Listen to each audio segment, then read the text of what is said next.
Japanese tombs, Japan के रहस्यमय मकबरों पर रिसर्च करना है मना, मिल सकती है कड़ी सजा। देखें इसकी सैटेलाइट तस्वीरें। जापान में स्थित डेज़न-कोफन नाम का मकबरा पृथ्वी पर देखे जाने वाले अब तक के सबसे बड़े स्मारकों में से एक है। इसकी लंबाई लगभग 486 मीटर और ऊंचाई लगभग 36 मीटर है। प्राचीन जापानी मकबरों को लेकर पहली बार एक विश्लेषण किया गया है।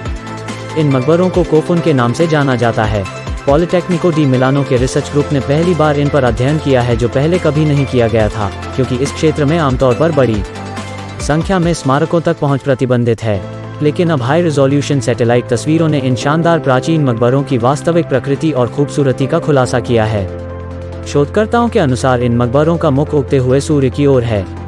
ऐसा माना जाता है कि इनका संबंध देवी अमेत्रासु की कहानी से है, जिसे जापानी सम्राट अपने राजवंश की पौराणिक उत्पत्ति से जोड़ते थे। जापानी द्वीपों में सैकड़ों प्राचीन मकबरे मौजूद हैं, जिनमें से सबसे बड़े कीहोल के विशेष आकार के हैं और कोफुन कहलाते हैं। इनका निर्माण 3वीं और 7वीं शताब्दी ईस्वी के बीच हुआ था। सबसे भव्य मकबरों का संबंध शुरुआती सम्राटों से है।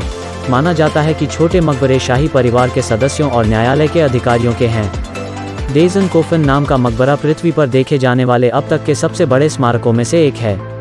इसकी लंबाई लगभग 486 मीटर और ऊंचाई लगभग 36 मीटर है। यह परंपरागत रूप से जापान के 16वें सम्राट निंटोकू का है। यह विशालकाय मकबरा मकबरों की उस सूची में शामिल है जिसे हाल ही में यूनेस्को ने विश्व धरोहर की लिस्ट में शामिल किया है। इतिहासकारों और पुरातत्वविदों को अभी तक इन कब्रों पर कोई लिखित स्रोत नहीं मिले हैं। इन मकबरों पर रिसर्च करना बेहद मुश्किल है।